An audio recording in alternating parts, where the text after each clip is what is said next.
오늘은 느헤미야 강의 42번째 시간으로 12장 27절로 43절 말씀을 통해 성벽 봉헌식을 통해 우리에게 주시는 교훈이라는 제목으로 말씀을 전하며 42번째 시간에 주시는 은혜 또한 풍성하게 받고자 합니다. 오늘 본문 말씀은 하나님의 선민들을 외부의 대적들로부터 보호하는 예루살렘 성벽 봉헌식의 장면의 내용입니다. 예루살렘 성벽 공사가 끝나고 곧 거행되었어야 할 성벽의 봉헌식은 예루살렘에 가는 백성들이 너무 적었어. 그리고 백성들이 자신들의 정체성을 잃고 있는 상태에서는 거행될 수가 없었어. 긴 시간이 이렇게 연기되었습니다. 그 사이에 7월 나팔절과 초막절 절기가 지켜졌습니다. 이를 통해 백성들이 은혜를 크게 받게 되자 언약을 갱신하는 신앙 회복의 부흥이 일어나게 되었습니다. 그 결과 소홀했던 성전 예배 제도가 정비되었고 백성들은 느헤미야가 시행한 이주 정책을 따르며 많은 백성들이 예루살렘 성에 거주하게 되었습니다. 그래서 드디어 느헤미야가 미뤄왔던 예루살렘 성벽의 봉헌식을 거행하게 된 것입니다. 느헤미야는 성벽 봉헌식을 위한 준비를 착수하는데 레위인들과 찬양대를 사방에서 불러 모으고 제사장들과 레위인들로 하여금 자신들은 물론이고 모든 백성들과 성문과 성벽을 정결케 하는 의식을 행하도록 지시를 내립니다. 이 내용이 우리가 읽은 것처럼 27절로 30절 말씀입니다. 이 말씀 가운데 28절로 29절에 보면 노래하는 자들의 즉 성가대의 거주자가 나옵니다. 그런데 여기에 나오는 지역들은 모두 예루살렘에서 약 12.5마일 안에 있는 그리 멀지 않는 지역들입니다. 그래서 이들 지역을 예루살렘 사방이라고 표현한 것입니다. 노래하는 자들은 예루살렘에 거주한 사람들도 있었지만 그렇지 않은 사람은 모두 언제든지 성전에서 찬양하는 직무에 지장이 없도록 예루살렘 인접한 곳에 마을을 이루며 살았습니다. 그래서 그들은 성벽 봉헌식 때에도 즉시 예루살렘에 모일 수가 있었습니다. 그들의 이러한 모습에서 노래하는 자들이 자기 직무에 대하여 얼마나 충실하고자 하였는지를 우리는 느낄 수가 있을 것입니다. 이들의 이러한 모습을 보며 주님의 몸에 지체된 성도인 우리는 주님의 몸인 교회를 위하여 무관심이 아니라 항상 충실하게 섬기고자 하는 모습을 본받으려고 애쓰는 성숙한 신앙의 사람이 될 수 있어야 됩니다. 그리고 30절에 보면은 봉헌식이 거행되기 전에 제사장들과 레위인들이 먼저 자신들의 몸을 정결케 하였다라고, 그리고 그런 후에 참여한 백성들도 정결케 하고 성문과 성벽도 정결케 하였다는 내용이 나옵니다. 이는 만에 하나 봉헌식에 참석한 자들이나 성문과 성벽이 부정한 것과 접촉되어 의식적으로 부정해지기라도 한다면 하나님은 그 봉헌을 받지 않으시기 때문이었습니다. 그래서 봉헌식을 직접 관장하는 제사장들과 레위인들은 물론이고 백성과 성벽에 이르기까지 정결케 한 것입니다. 성벽 봉헌식은 하나님의 백성의 거룩함을 훼손하려는 대적들의 공격에서 벗어나 제대로 하나님의 백성으로서의 삶을 살아가는 데 있어서 중요한 정기를 마련한 사건입니다. 따라서 그들이 성벽 봉헌식을 거행함에 있어서 먼저 앞세워야 할 것은 바로 하나님의 백성으로서 합당한 정결함이었습니다. 하나님의 백성으로서 합당한 정결함은 새로운 역사를 시작하는 하나님의 백성에게 있어서 가장 중요한 성결 과제였던 것입니다.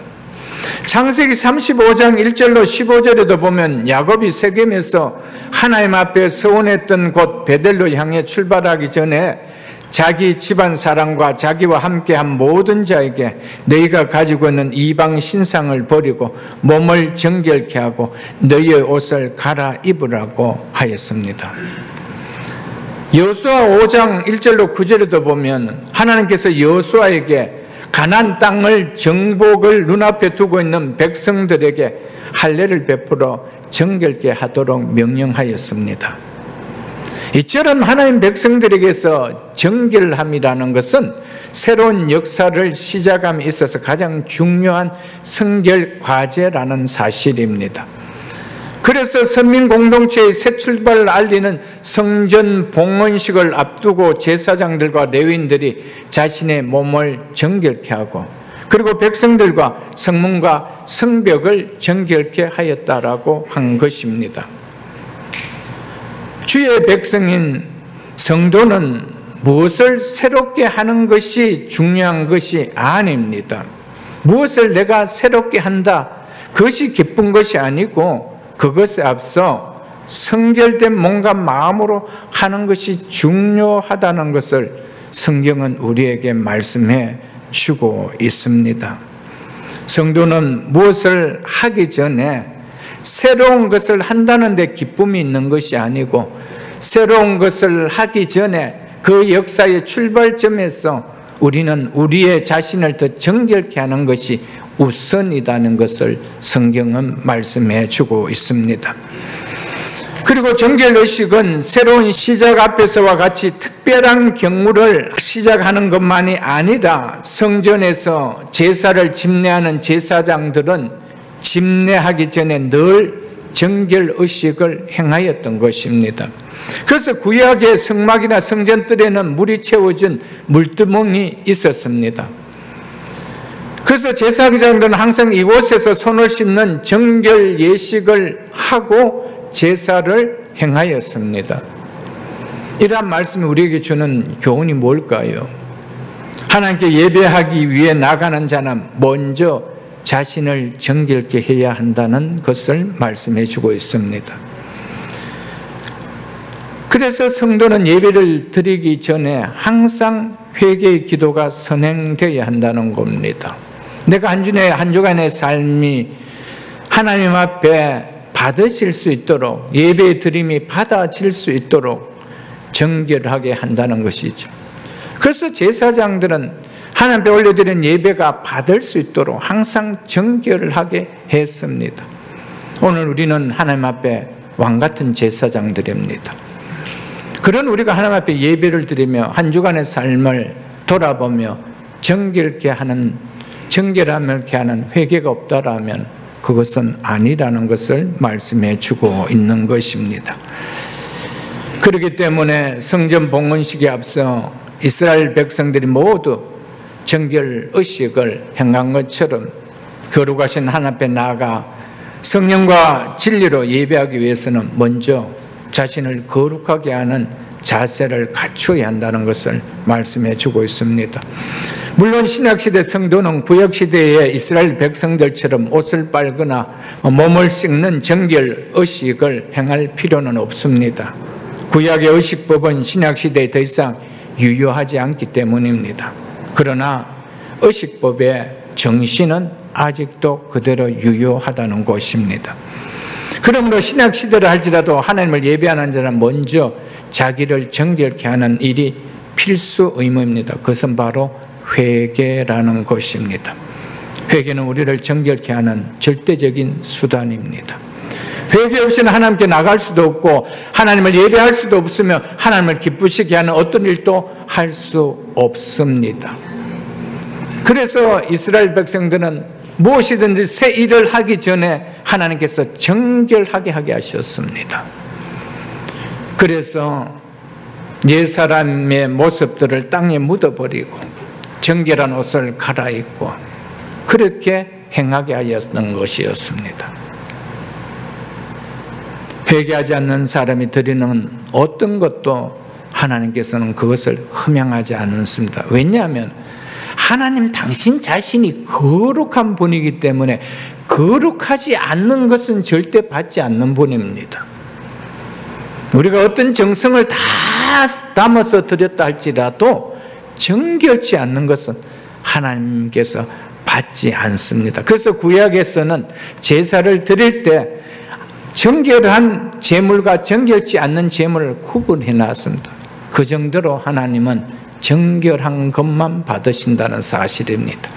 그런데 오늘날 교회 안에 교인들이 예배를 드릴 때 얼마나 그냥 급하게 와서 그냥 앉아서 그냥 예배를 드립니다. 그냥 예배를 보는 것이지 드리는 것이 아닙니다. 왜? 드림의 목적은 받는 데 있는 거죠. 우리가 선물을 드리는데 그분이 선물을 받지 않는다라면 내가 선물을 준비한 것이 무슨 의미가 있습니까?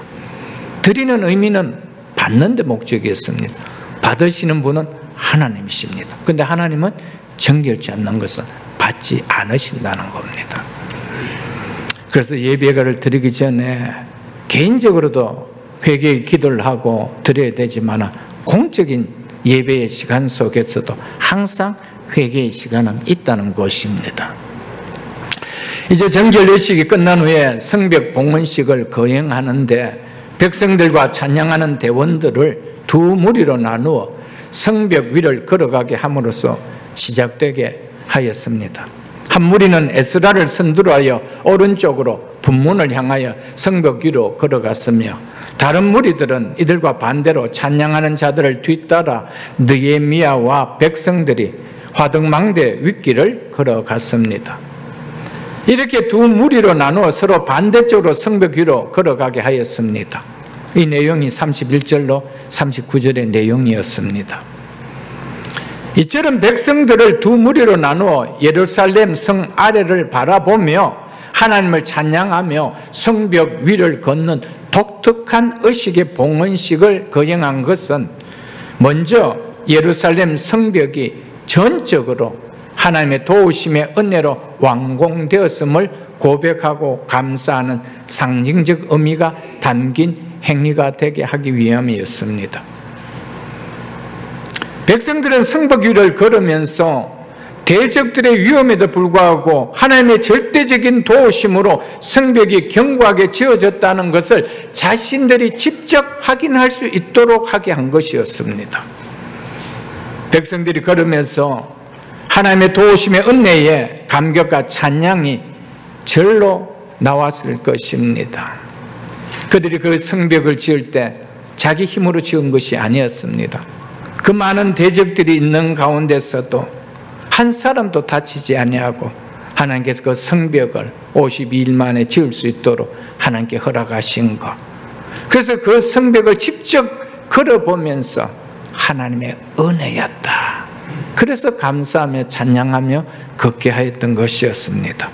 두 번째는 비록 성벽이 완공되었다 해도 하나님의 백성인 선민 공동체의 안정은 성벽의 견고함에 달려있는 것이 아니라 오직 하나님의 보호하심에 달려있음을 고백하는 의미가 함축된 상징적 행위로 하기 위해서 걸어라고 하였습니다. 성벽이 예루살렘 성을 지켜주는 것이 아니라 하나님께서 지켜주시지 않으면 성벽은 성을 지키는 안정장치가 될 수 없다라는 고백이 담긴 행위였습니다. 백성들이 성벽 위를 걸으면서 하나님이 행하신 은혜에 감격하며 찬양하였을 뿐 아니라 동시에 하나님께서 예루살렘 성과 자신들을 지켜주시고 보호해 주실 것을 소망하는 마음으로 기도하는 마음으로 걸었다는 것입니다.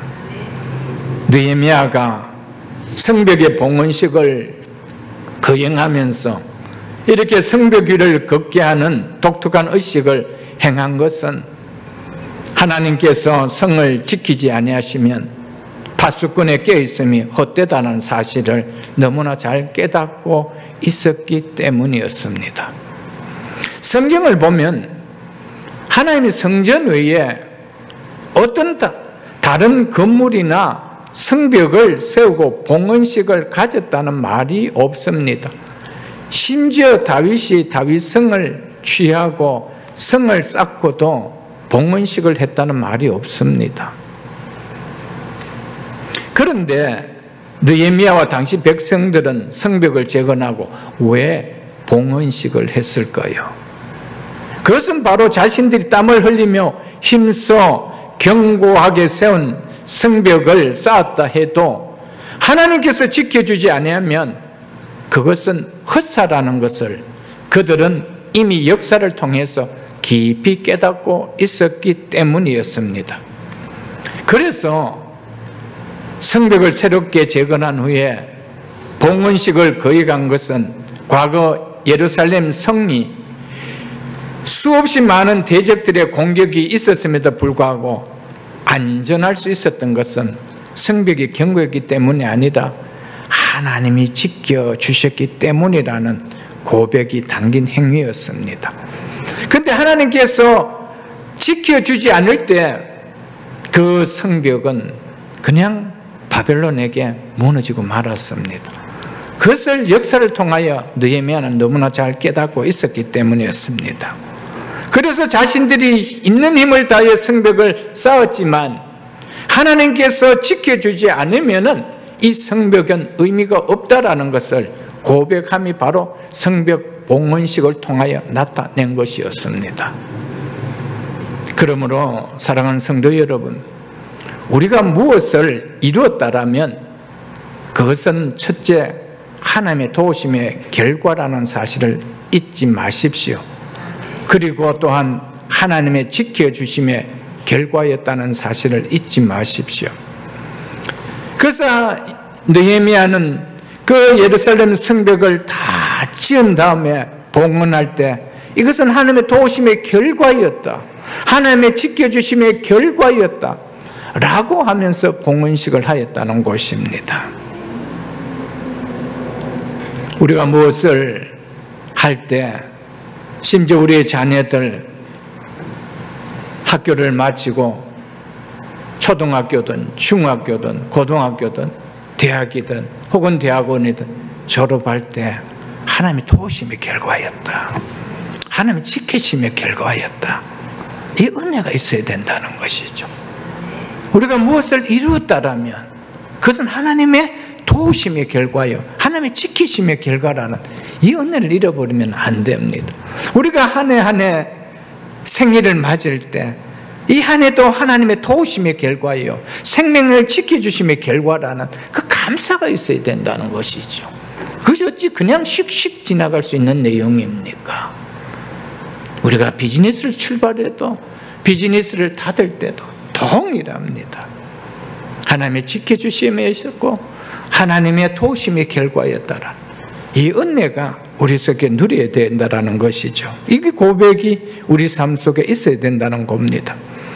하나님께서 도우시지 않으시면 성벽은 재건될 수 없으며 아무리 성벽이 견고하게 세워졌다 해도 하나님께서 지켜주지 않으면 그 성벽은 아무런 힘이 될 수 없다라는 이 사실을 우리는 이스라엘 백성들의 성벽 봉헌식 행사를 통하여 분명하게 배우고 깨달을 수 있는 이 아침 될 수 있기를 주님 축복합니다. 그러므로 우리는 우리의 모든 삶에 하나님의 도우심을 구하며 하나님을 의지하는 신앙의 삶이 되게 해야 합니다. 그래야 할 때 우리에게 맺어지는 삶은 분명히 다를 것입니다. 이 사실을 마음에 품는 신앙이 될 수 있기를 주 이름으로 축복합니다.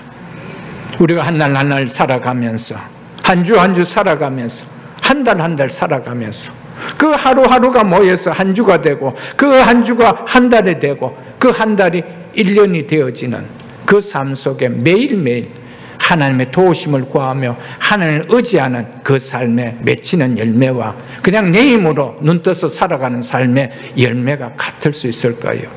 10년이 지나 보십시오. 완전히 다릅니다. 10년을 자녀들을 그렇게 키워보십시오. 완전히 다릅니다.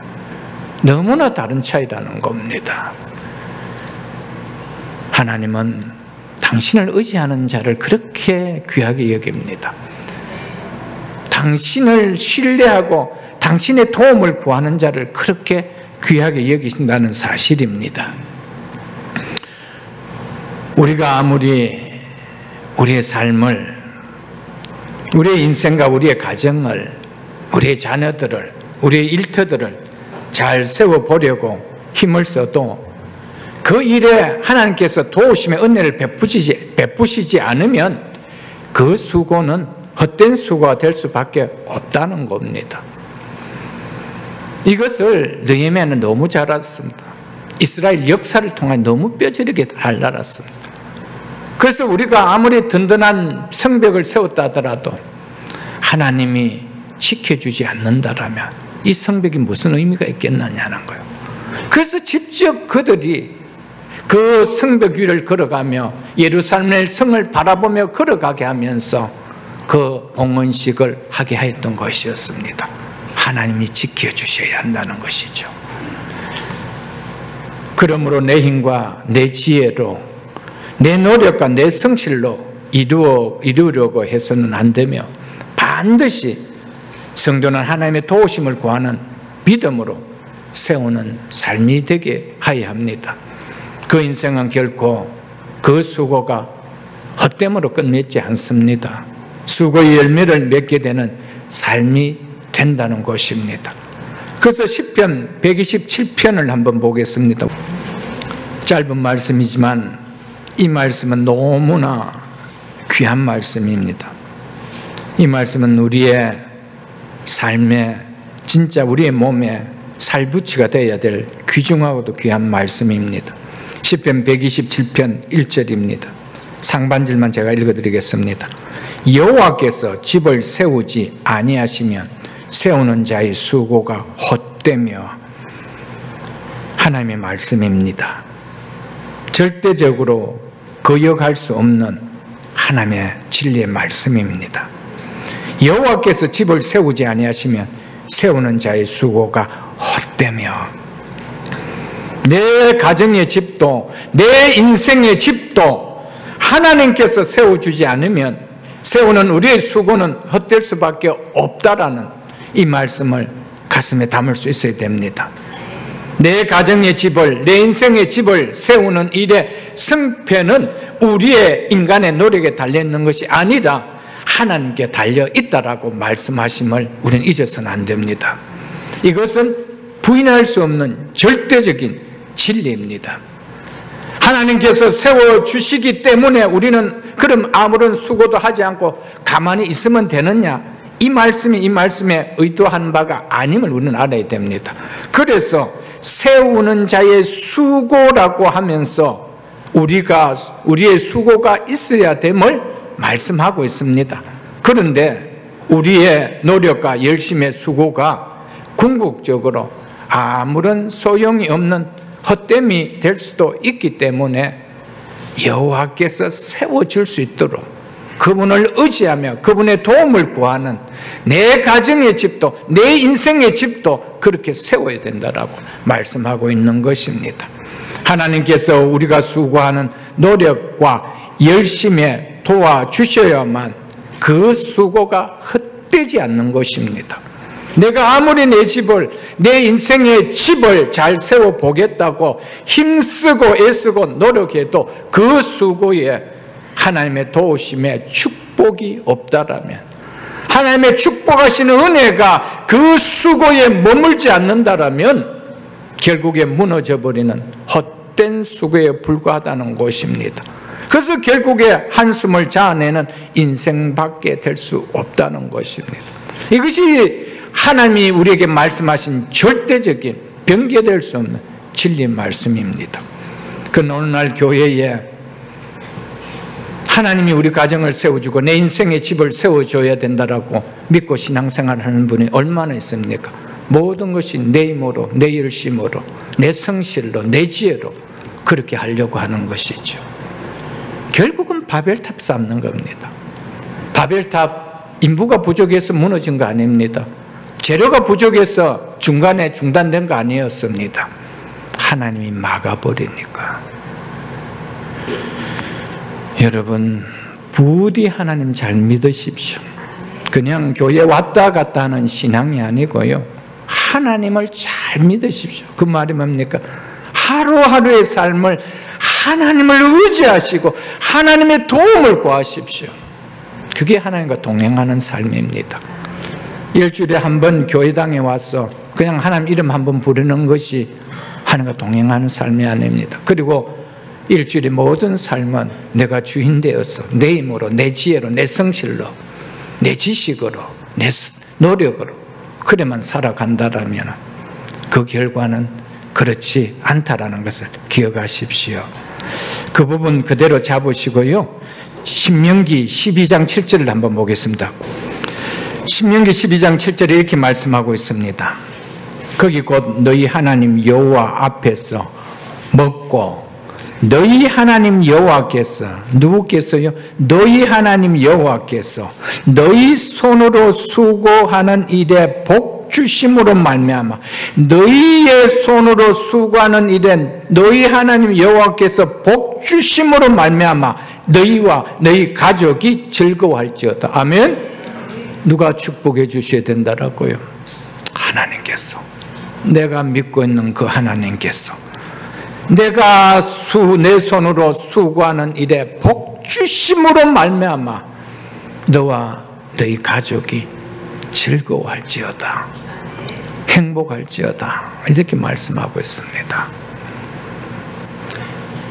우리의 수고가 헛된 열매로 끝나는 수고가 된다라면 그것만큼 험한 인생이 있나요, 여러분들? 하루를 열심히 일했다면 하루에 열심히 일한 대가를 내가 손에 거두는 것이 복 아닐까요, 여러분들? 5,000불의 인컴을 가지고 그것 가지고도 하나님은 살아갈 수 있도록 하고 그걸 가지고도 저축하며 살아갈 수 있게 하나님께서 그 삶을 지켜주신다면 그건 축복이 아닐까요? 그런데 10,000불, 20,000불의 인컴을 받았는데 내 삶에서 터져나가는 것은 30,000불, 40,000불의 사건들이 가정 속에서 터져나간다라면 그건 축복일까요? 그래서 학교에서 보면은 전대의 구멍이 빠져나가지 않도록 하라고 했어요. 내가 아무리 많이 벌어도 이래 빠져나가고 저래 빠져나가고 자식 한 명 한 명씩 다 사고 쳐서 이래 나가고 저래 나가고 하고 그래 버리면은 아무것도 안 되는 거예요. 나는 많이 모았는데 없는 거예요. 누가 지켜줘요? 하나님이 지켜주셔야 돼요. 하나님이 막아주셔야 되는다. 우리가 열심히 하면 된다라고요. 천만에 만만해입니다. 여호와께서 너희 손으로 수고한 일에 복 주심으로 말미암아 우리가 행복할 수 있는 거예요. 이 사실을 믿을 수 있기를 주님을 축복합니다. 그리고 우리가 아무리 우리 삶을 지키기 위해서 물질을 많이 모으고 높은 학식을 쌓고 큰 사업을 하고 누구보다도 피트니스에 다니며 건강을 유지시키며 그래서 내 삶을 지키기 위한 성벽을 세웠다 할지라도 그 자체가 내 삶의 보호자는 될 수 없다는 것을 우리는 오늘 성벽 봉헌식을 통하여 교훈받을 수 있어야 된다는 겁니다. 아무리 힘써 내 삶을 지키기 위하여 이런 것으로 성벽을 세웠다 할지라도 거기에 하나님이 함께하지 않으시고 하나님께서 지켜주시지 않는다라면은 구멍 뚫린 전대처럼 무너질 수밖에 없다는 것입니다. 그래서 다시 시편 127편 1절 하반절을 한번 보겠습니다. 시편 127편 1절 하반절입니다. 여호와께서 성을 지키지 아니하시면 파수꾼에 깨어 있음이 헛되도다. 내가 24시간 내 비즈니스를 잘 지켜보려고 눈을 부릅뜨고 이래저래 내가 성실하게 일을 하면서 키워가려고 한다 할지라도 여호와께서 그 사업을 지켜주지 않으면 내가 열심히 깨워서 한다 하더라도 그것은 뭐 돼도요? 헛되도다. 이렇게 말씀하고 있습니다. 우리 자녀들 잘 키워보겠다라고 아무리 힘쓰고 애쓰고 누구보다도 모든 잡을 내려놓고 라이더 픽업하고 애쓰고 학교뿐만 아니라 학원까지 오후 방과 후 액티브 활동까지 그렇게 라이드하고 다닌다 할지라도 여호와께서 지켜주지 않으면 그것은 아무것도 아닌 거예요. 우리는 이 사실을 좀 깨닫고 살아야 된다는 거예요. 우리는 뭔가라 우리 힘으로 성벽을 많이 쌓으면 그건 될 거야 라고 여기고 있다는 것입니다. 아니올시다. 하나님 지켜주셔야 돼요. 그것으로 끝났다라면 느헤미야는 봉헌식도 하지 않았습니다. 이스라엘 역사를 통하여 성벽이 약해서 예루살렘이 무너진 것이 아니고 하나님이 지켜주지 않았고 그 성 가운데 하나님이 함께하지 않았기 때문에 무너졌다는 것을 너무나 잘 알았기 때문에 성벽을 짓고 나서 그들이 그 성위에 백성들이 성위에 올라 걸어가며 하면서 찬송하면서 하나님이 지켜주셔야 됩니다. 그 예루살렘 성을 내려다보면서 하나님이 이 성을 지켜주셔야 됩니다. 이런 고백을 담게 하기 위해서 이런 퍼포먼스를 하였던 것이었습니다. 하나님께서 내 가정을, 내 인생을, 내 사업처를, 우리의 자녀들의 공부를 지켜주지 않으면 결국 그것을 지키려고 애써 모든 부단한 노력조차도 무의미하게 될 것밖에 아니라는 것을 말해주고 있습니다. 그래서 이어서 시편 127편 2절을 보십시오. 너희가 일찍이 일어나고 늦게 누우면 누구보다도 열심히 이 일을 위하여 수고했다 이 말 아닙니까? 그런데 뭐래요? 그 수고의 떡을 먹음이, 즉 수고하는 모든 일이 자신의 모든 노력과 수고가 뭐래요? 헛되도다. 헛되도다. 하나님의 진리의 말씀입니다. 이 말씀을 내 생각이 아니라고 할 수는 없습니다. 절대적인 진리입니다. 그러므로 여호와께서 그 사랑하는 자에게는 수고하며 헛되지 않도록 하나님의 도움을 구하며 날마다 하나님을 의지하는 자에게는 잠을 주신다, 평안을 주신다는 거예요. 여러분, 자녀를 키우면서 사업을 하면서 자녀들 결혼시켜 출가시켜 놓고 잠이 안 온다라면 그 인생은, 내 인생은 그게 뭡니까? 잠이 와야 되죠. 평안이 와야 되죠.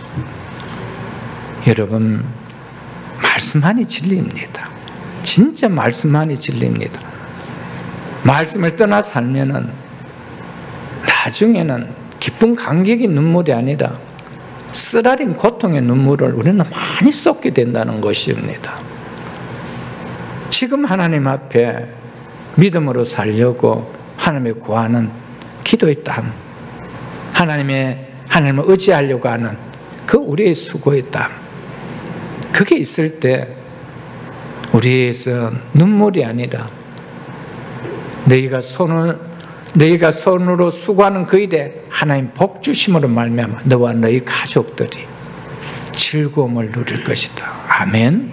이 말씀을 가슴에 담는 이 아침, 복된 아침 될 수 있기를 주님 축복합니다. 우리 인생도 우리의 삶도 참된 도움과 보호는 세상 그 무엇도 아닌 오직 하나님밖에 아님을 우리는 깨달아야 합니다. 하나님만이 진정 우리의 삶을 지키고 우리의 인생을 보호해 줄 수 있음을 우리는 잊어서는 안 된다는 겁니다. 시편을 한 군데 더 보겠습니다. 시편 46편 1절로 3절입니다. 하나님은 우리의 피난처시요 힘이시니 환난 중에 만날 큰 도움이시라. 그러므로 땅이 변하든지 산이 흔들려 바다 가운데 빠지든지 바다 물이 솟아나고 뛰놀든지 그것이 넘침으로 산이 흔들릴지라도 우리는 두려워하지 아니하리로다. 이유가 뭔지 보세요.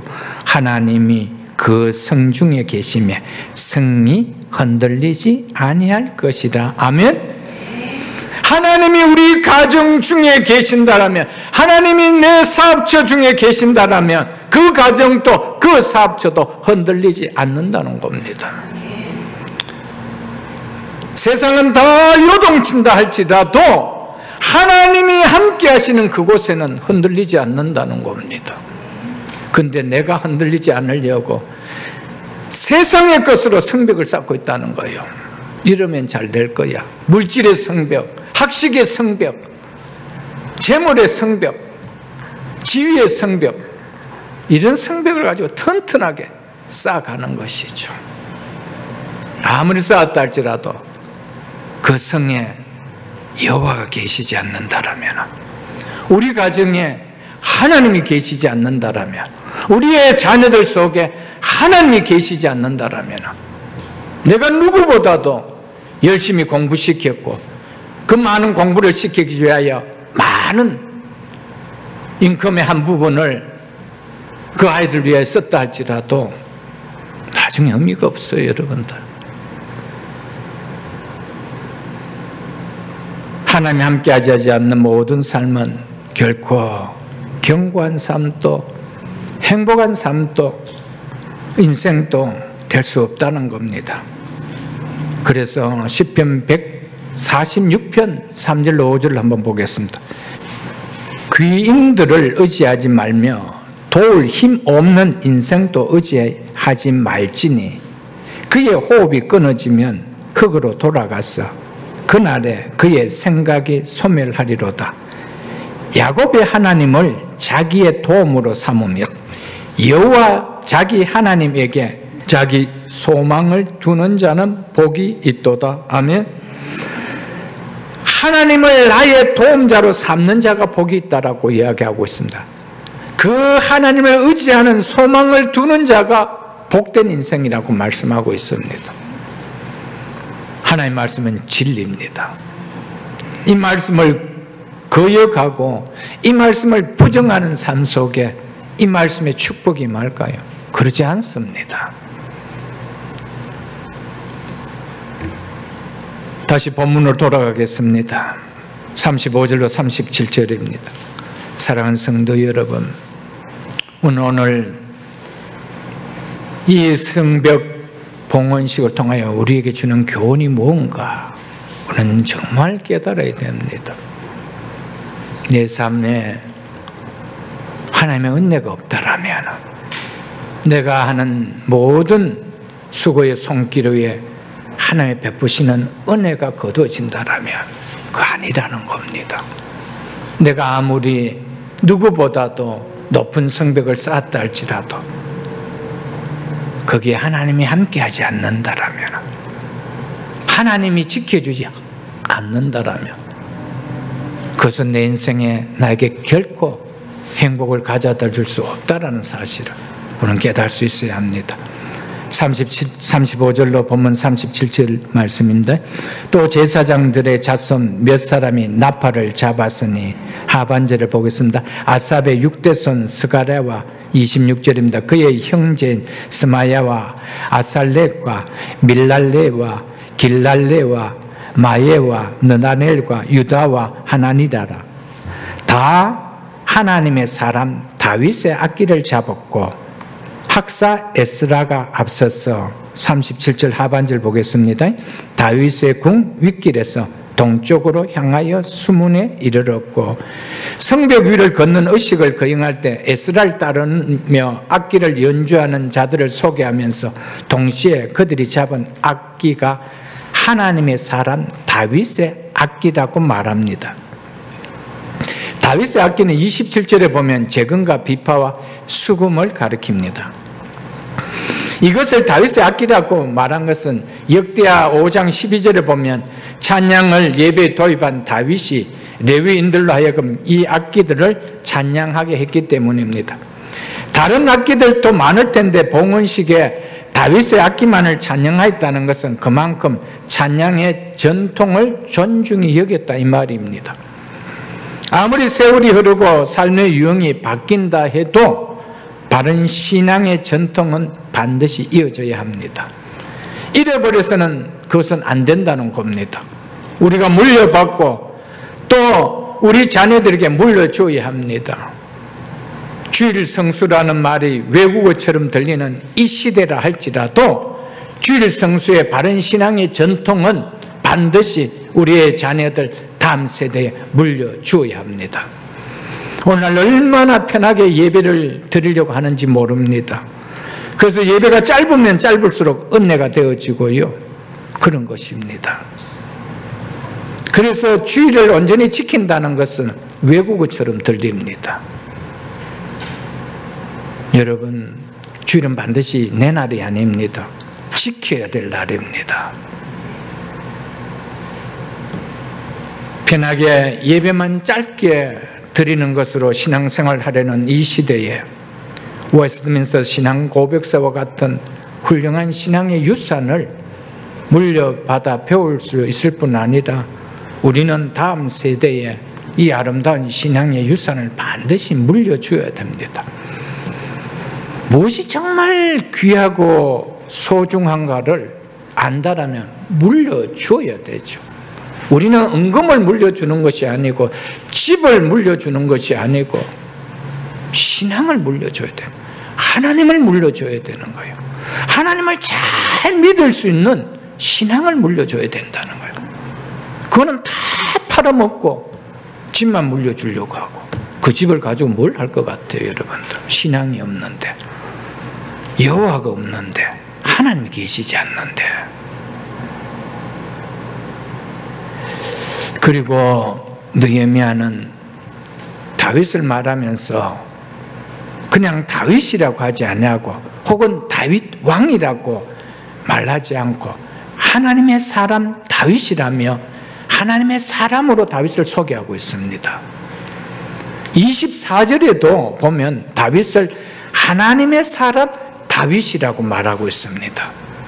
이처럼 다윗을 언급하면서 다윗을 하나님의 사람으로 성경은 기록하고 있다는 겁니다.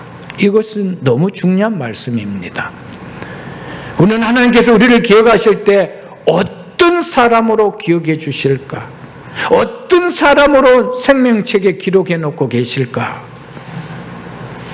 성경에 보면 하나님께서 어떤 사람에 대해서는 날마다 명품 옷을 입고 호화롭게 즐기는 삶을 산 사람으로 기억하고 계심을 우리는 볼 수가 있을 것입니다. 또 어떤 사람은 자기를 위해서만 많은 재물을 쌓아두었지만 하나님께 대하여 인색한 사람이라고 기억하고 계시는 사람도 있음을 우리는 볼 수가 있습니다. 성경은 한 사람 한 사람이 어떻게 살았는지 기록하고 계신다는 사실입니다. 그런가 하면 주님을 위해 자신의 새 무덤을 내어준 사람으로 기억한 사람도 있다고 말씀하고 있습니다. 주님을 위해 왕리 치러야 할 장례에 그만한 비용을 들여 모략과 향품과 세마포를 가져 장례를 치러준 사람도 있다라고 성경은 기록하고 기억하며 기록하고 있는 사람도 있다는 것입니다. 어떤 사람은 주님께서 그 집에 갔을 때 발을 씻을 물도 내어주지 않는 사람으로 기억되는 사람이 있는가 하면 값비싼 향유로 내 발에 부어준 사람으로 기억하고 있는 사람도 있다라고 말씀하고 있음을 우리는 기억해야 합니다. 아리마대 사람 요셉에 대해서는 이 사람은 존경받는 공회원이요 하나님의 나라를 기다리는 자라고 이렇게 주님은 기억하고 계십니다. 그런데 데마에 대해서는 이는 세상을 사랑하여 바울을 버리고 세상으로 간 자라고 기억하고 계십니다. 다른 유다에 대해서는 어떻게 기억하고 계십니까? 차라리 나지 않았으면 좋을 것 같아라고 기억하고 계십니다. 사울 왕에 대해서는 하나님께서 이스라엘 왕으로 삼으신 것을 후회하는 자라고 기억하고 계십니다. 우리는 하나님께서 어떤 자로 기억하실까요? 우리에게 직분을 준 것을 후회하는 자로 기억하실까요? 정말 내가 잘 주었다고 기억할까요? 우리는 하나님 앞에 어떻게 사는 자로 기억할까요? 사랑하는 성도 여러분, 하나님 앞에 어떻게 기억되는 자로 사는가 너무 중요합니다. 다윗을 이스라엘의 왕으로 기억하지 않았습니다. 하나님의 사람, 하나님의 사람. 여러분과 저를 하나님께서 누구로 기억할까요? 어떤 사람으로 기억하실까요? 세상을 사랑하는 사람이라고 기억할까요? 하나님을 사랑하는 사람으로 기억할까요? 돈을 사랑하는 사람으로 기억할까요? 주의 교회를 사랑하는 사람으로 기억할까요? 뭐라고 기억하실까요? 어떤 사람으로 하나님 앞에 기억되는가 너무나 중요합니다. 그 말을 한마디로 내가 어떤 인생으로 이 땅을 살았는가, 그것을 하나님이 알고 계신다는 것을 말해주고 있습니다. 내가 어떤 인생으로 살았는가 하나님 다 알고 계신다는 겁니다. 하나님 앞에 사는 사람은 하나님께 어떤 사람으로 기억될까를 생각하며 살지만은, 세상을 위해 살아가는 사람은 세상에 자신이 어떤 사람으로 기억될까에 관심을 두는 삶을 삽니다. 그래서 세상에서 잘 사는 사람이 되고 싶어하는 것에 관심을 두는 삶을 삽니다.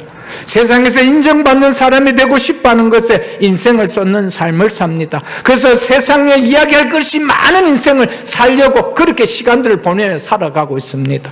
거기에 물질을 쓰면서 살아가고 있습니다. 그래서 세상 이야기를 많이 하고 싶습니다. 내가 이 정도로 많이 하는 사람이라고, 이런 것을 많이 경험한 사람이라고. 그래서 하나님 앞에 어떤 사람으로 기억될 것에 대해서는 전혀 관심이 없습니다. 하나님 앞에 예배 드린 것 외에는 어떤 것도 하나님과 관계 맺는 시간을 갖고 싶어 하지 않습니다. 그래서 신앙생활 잘한다고 한다는 일에는 자신도 관심 두지 않을 뿐 아니라 자녀들도 관심을 두지 않게 만듭니다. 그래서 신앙은 거지까지 해도 공부만 잘하면 살맛이 느껴지고 수입이 높은 잠만 잡으면 기뻐하는 겁니다. 신앙생활은 거지같이 해도 그것 때문에 마음 아파하며 하나님 앞에 울며 이 자녀가 이렇게밖에 내가 키우지 못한 거 용서해 주옵소서, 이런 마음은 없습니다. 공부 잘했잖아, 그래서 좋은 대학 가졌잖아. 세상에 잘 나고 싶은 사람 특징입니다. 세상에서 살고 싶은 사람의 특징입니다. 하나님 앞에서 살고 싶어하는 사람은 그렇게 살지 않습니다. 하나님 앞에 내가 어떤 인생으로 기억될까? 하나님께서 주신 가정을 내가 어떻게 세워갔는가? 하나님의 기업으로 주신 이 자녀들, 하나님의 태의 열매의 상급으로 주신 이 자녀를 내가 어떻게 키우며 살아갔는가? 기억되고 싶은 거예요. 누구 앞에서요? 하나님 앞에서. 삶이 다릅니다. 우리가 아무리 세상적으로 내놓을 훌륭한 잡을 갖고 있고 지위를 갖고 있다 해도 하나님의 사람으로 불려지지 못하고 그저 세상에서 호강가는 호칭으로만 불려지는 삶이 된다라면, 그것은 육신이 살아있을 동안은 육신의 유익을 줄지는 모르겠지만 육신이 생명이 끝난 날 그 호칭이, 그 지위가, 그 잡이 나에게 무슨 유익을 가져다 줄 수 있을까요? 다윗은 목동으로 있을 때나 왕으로 있을 때나 그는 한결같이 하나님의 사람이었습니다. 하나님은 목동으로 있을 때도 다윗을 하나님의 사람으로 기억해 주었습니다. 그가 왕으로 있을 때도 하나님의 사람으로 기억해 주셨습니다. 다윗은 한 번도 하나님의 사람임을 인식하지 않고 자신 또한 살아본 적이 없었습니다. 그래서 다윗은 한평생 하나님 앞에 자신이 어떤 사람인지 분명하게 인식하며 사는 삶을 살았습니다. 목동으로 양을 칠 때도, 골리앗과 싸울 때도, 사울에게 쫓겨 다닐 때도, 왕이 되어 전쟁에 나갈 때나 나라를 다스릴 때나 자신이 하나님의 사람임을 잊지 않았습니다.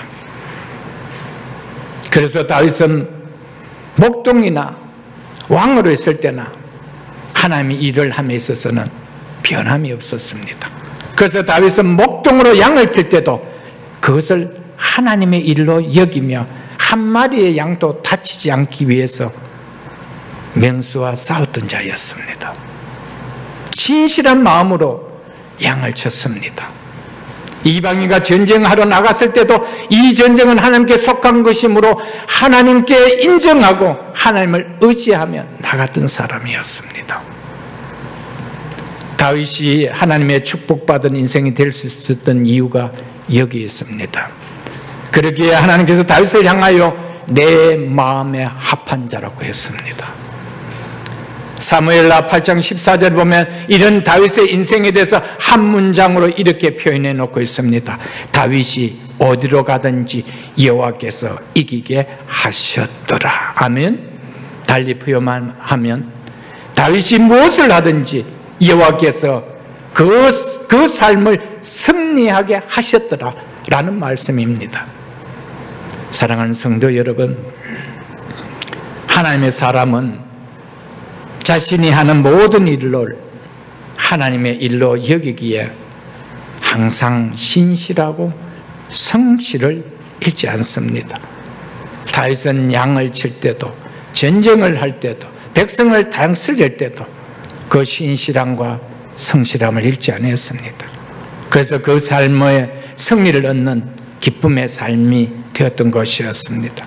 사랑하는 성도 여러분, 우리는 하나님의 사람이 맞다라면 우리는 모든 삶에 있어서 그 일은 하나님의 일이 되게 해야 됩니다.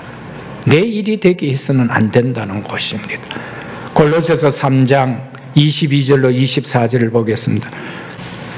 골로새서 3장 22절로 24절입니다. 종들아 모든 일에 육신의 상전들에게 순종하되 사람을 기쁘게 하는 자같이 눈 가림만 하지 말고 오직 주를 두려워하여 성실한 마음으로 하라.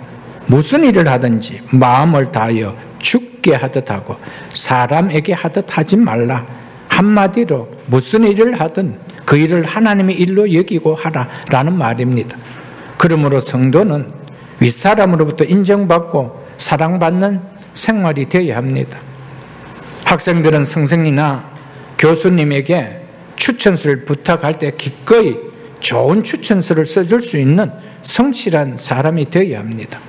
이것이 예수 안에서 변화된 그리스도인의 모습입니다. 옛날 청교도인들의 삶은 모든 일을 하나님의 일로 여겼습니다. 그래서 마음을 다해 죽게 하듯 성실하게 그 일을 행했습니다. 그래서 못 하나 박는 일조차도 대충 하지 않고 하나님 앞에서 하는 것처럼 하였다라고 기록이 나옵니다. 24절 이렇게 말씀하고 있습니다. 이는 기업의 상을 주께 받을 줄 아나니 즉 알기 때문입니다. 너희는 주 그리스도를 섬기느니라 즉 섬기고 있습니다 라고 하고 있습니다. 이 의미가 뭐냐면 초대교회 당시 그리스도인들 가운데 종들이, 노예들이 많았습니다. 비록 그들이 세상적 주인을 섬기고는 있지만은 그리스도인으로서의 섬기고 있기 때문에 사실 주를 섬기고 있는 것이라고 말한 것입니다. 주를 섬기는 것이기 때문에 그 섬김을 통하여 하늘의 기업의 상을 받는다는 것입니다.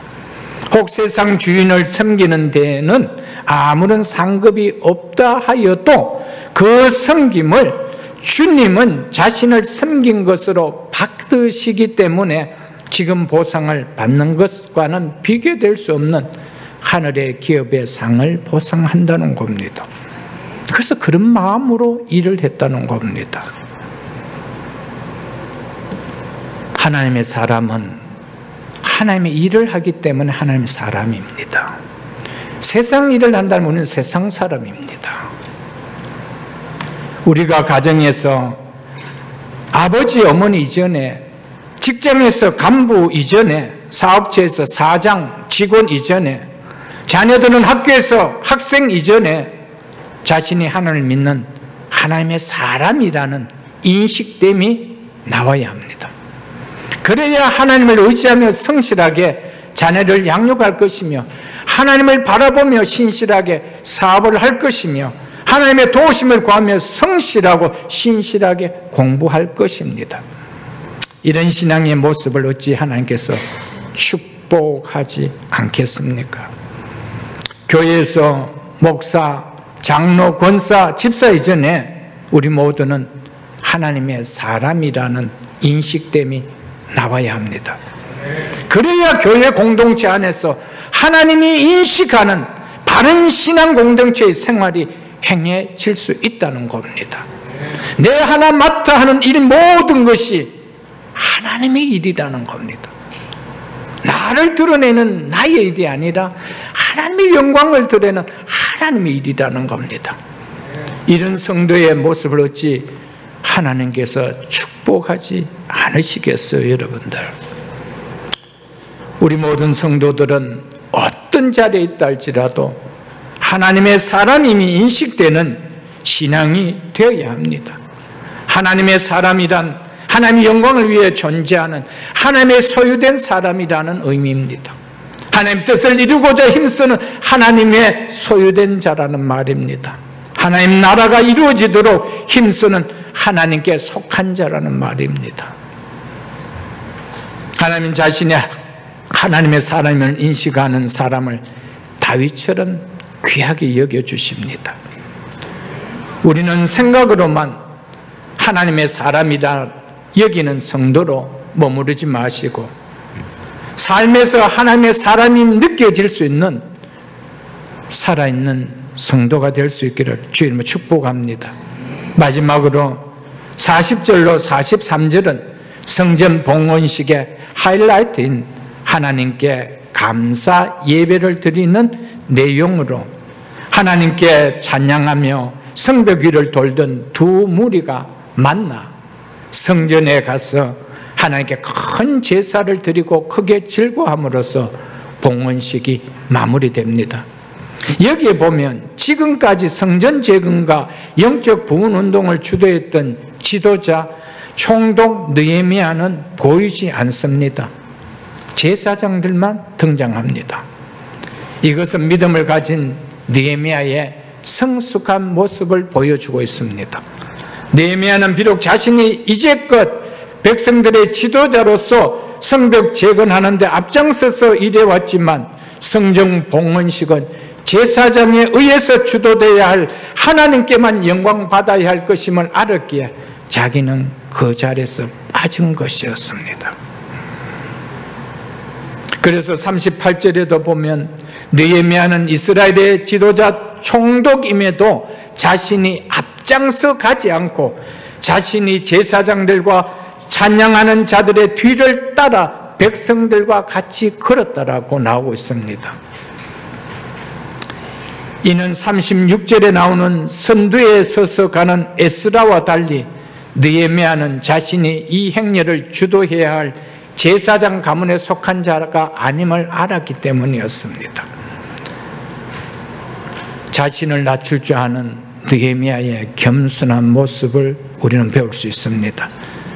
그 말은 한마디로 그가 얼마나 성숙한 신앙의 사람인가를 보여주고 있습니다.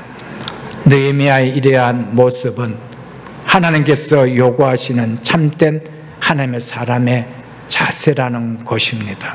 우리는 느헤미야의 이러한 모습을 통하여 하나님의 영광을 위하여 공동체 안에 세워주신 구분의 질서를 지킬 줄 아는 겸손한 신앙을 배울 수 있기를 바랍니다. 42절 하반절에서 43절을 한번 보겠습니다. 노래한 자는 크게 찬송하였는데 그 감독은 즉 그 지휘자는 예스라 히야야라. 이 날에 무리가 큰 제사를 드리고, 이 말은 많은 제물로 제사를 드리고 이 말입니다. 심히 즐거워했으니 이는 하나님이 크게 즐거워하게 하셨습니다. 예루살렘 성벽을 견고하게 재건할 수 있도록 하나님께서 큰 은혜를 베풀어 주셨기 때문이라는 이 말입니다. 그래서 부녀와 어린아이도 즐거워하였으므로 예루살렘이 즐거워하는 소리가 멀리까지 들렸느니라. 이 정도로 백성들이 기뻐하는 소리가 엄청나게 컸다라는 말입니다. 성전에 모여서 하나님께 크게 찬송하며 크게 예배하였다라는 말은 백성들이 힘을 다해 하나님께 예배하였다는 말입니다. 이들은 왜 이렇게 크게 찬양하고 크게 예배하였다고 할까요? 그 이유는 그들이 하나님께 받은 은혜가 컸기 때문이라고 말하고 있습니다. 이는 하나님이 크게 즐거워하게 하셨기 때문이라고 하셨는 것입니다.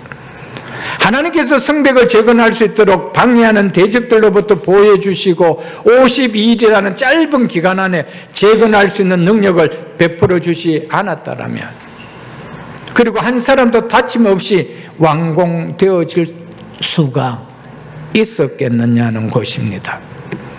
성벽 봉헌식을 하며 크게 찬양하며 크게 예배드리며 부녀들과 어린아이들까지도 크게 즐거워할 수 있었던 것은 성벽 재건이 하나님의 은혜로 이루어졌다는 사실 때문입니다. 내 인생에서 하나님의 은혜임이 깨달아진다라면 모를 때의 정과는 확연하게 찬양이 다르며 예배가 다르다는 겁니다. 그 깊이와 높이와 넓이가 다르게 나타난다는 겁니다. 하나님께서 베풀어 주신 은혜를 생각하면 우리가 어떠한 감사의 찬송을 드리고 어떠한 예배를 드린다 해도 항상 부족하다는 마음밖에 아닐 것입니다. 나는 하나님께서 베풀어주는 은혜에 만족하게 해드릴 만큼 내가 찬양을 드리며 예배를 드렸다라고 할 사람은 아무도 없을 것입니다. 온 마음을 다해 드리고 내 모든 것을 다 바쳐 예배를 드렸다 해도 부족한 마음밖에 없는 것이 늘 예배입니다. 하나님은 그 마음을 귀하게 보신다는 것입니다. 그렇다 하더라도 우리는 오늘 성벽 봉헌 예배에 보인 이스라엘 백성들처럼 마음을 다해 받은 은혜에 감사하며 크게 찬양하며 크게 예배할 수 있는 성도가 되어야 됩니다.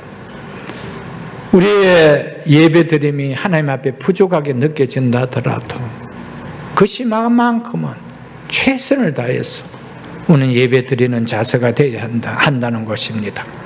이럴 때 하나님께서 크게 기뻐하시는 역사가 일어나는 것입니다. 43절 중반절에 보면 온 백성들이 즐거워하는 그 기쁨에 부녀들과 어린아이들도 동참하였다라고 나옵니다. 이 성벽 봉헌식이 얼마나 이스라엘 백성들에게 기쁨이 된 일이었으면 당시 부녀들과 어린아이들은 사람 대우를 받지 못했던 시대 사람들입니다. 그런데 그들까지도 기뻐했다라고 그들을 기록해 놓고 있다는 것입니다. 이렇게 표현할 정도로 하나님께서 크게 기쁘게 한 일에 동참하지 않는 자가 한 명도 없었다는 것을 이들까지 명단에 넣어서 표현한 것이었습니다. 뭘 말해줍니까? 하나님께서 기쁘게 하신 일에 동참하지 못하는 사람은 불행한 사람이라는 것을 말해주고자 하는 겁니다.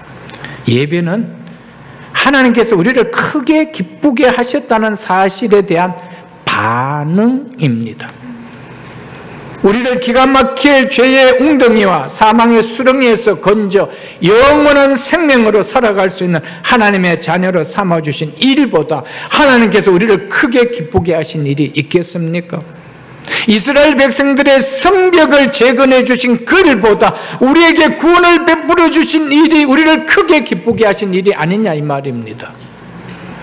이 기가 막힐 은혜와 축복을 받은 성도가 맞다면 예배를 무시하는 행동이 나올 수 있겠습니까?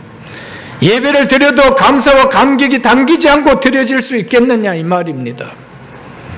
하나님께 올려드릴 감사와 감격이 담긴 구원의 노래가 새 노래가 없는 무감각한 예배가 드려질 수 있겠느냐는 이 말입니다. 이스라엘 백성들은 하나님께서 자신들 크게 기쁘게 하셨음이 깨달아졌을 때 성가들은 크게 찬송하였고 백성들은 감사와 감격이 충만하여 큰 예배를 드리며 심히 기뻐하였다고 하였습니다. 이것이 우리가 표현해야 될 예배의 모습이라는 겁니다. 그러므로 하나님께서 나를 크게 기쁘게 하셨음을 아는 사람은, 그런 구원의 은혜를 받은 자임을 아는 사람은 어떤 이유로든 하나님을 기쁘게 하시는 이 예배에 마치 사울의 딸 미갈처럼 무관심과 반강한 모습을 보여서는 절대 안 된다는 이 말입니다. 이것은 기쁨을 누릴 축복의 권리를 스스로 버리는 행위와 같은 것입니다. 하나님은 예배를 통하여 당신의 백성들에게 은혜를 베푸시고 축복하십니다. 이 축복을 받을 수 있는 권리를 하나님께서 베풀어 주시는데 이것을 내가 버려버린다는 것입니다. 누구처럼요? 사울왕의 딸 미갈처럼. 그래서 그는 세상 떠날 때까지 여자로서 가장 부끄러움을 당하는, 자네를 놓지 못하는 인생으로 끝마쳤다라고 성경은 기록하고 있습니다. 예배를 무시하면 안 됩니다. 예배는 우리가 마음을 다하고 뜻을 다하여 드려도 부족할 것이 밖에 없다는 겁니다. 이 마음이 우리 예배를 대하는 우리의 자세입니다. 왜요? 하나님께서 나를 크게 기쁘게 하셨기 때문에. 하나님이 나를 크게 기쁘게 하셨다라면 나 또한 하나님을 크게 기쁘게 하는 큰 예배를 드려야 된다는 것이죠. 하나님께서 우리에게 구원을 베풀어 주시고 이날까지 하나님의 자녀로, 하나님의 사람으로 살게 하실 은혜가 적은 은혜입니까? 적은 기쁨입니까? 그런 자라면 우리 또한 하나님을 크게 기쁘게 해드릴 수 있는 큰 예배를 드리는 자가 되어야 한다는 것입니다. 그들의 기쁨이 얼마나 컸는지 예루살렘에서 기뻐하는 소리가 성벽을 넘어 멀리까지 들렸다라고 하였습니다. 우리 한 사람의 예배가 하나님이 기뻐하시는 이들과 같이 큰 예배가 된다라면 우리 공동체 예배의 모습은 하나님께서 크게 기뻐하시며 영광을 받으시는 참으로 은혜와 축복이 충만한 예배가 될 줄 믿습니다. 말씀 맺겠습니다. 성벽 봉헌식을 통하여 우리에게 주신 교훈이라는 제목으로 말씀드렸습니다. 오늘 이 말씀을 통하여 우리에게 주신 교훈이 무엇인지 우리는 가슴에 담고 우리의 삶을 살아가면서 하나님의 은혜 아니면 살아갈 수 없고 하나님께서 지켜주지 아니하면 살아갈 수 없다라는 하나님을 절대적으로 의지하는 신앙을 가질 뿐 아니라 나라는 존재 이전에 나는 하나님의 사람이라는 이 사실을 인식하고 하나님께서 나에게 큰 기쁨을 주신 구원을 은혜를 받은 자가 맞다라면 하나님 앞에 또한 큰 기쁨을 선물해 드릴 수 있는 큰 예배를 드리는 우리가 되어야 한다는 사실입니다. 오늘 이 말씀을 우리의 가슴 속에 큰 교훈으로 받는 우리 모두가 다 될 수 있기를 주의 이름으로 축복합니다.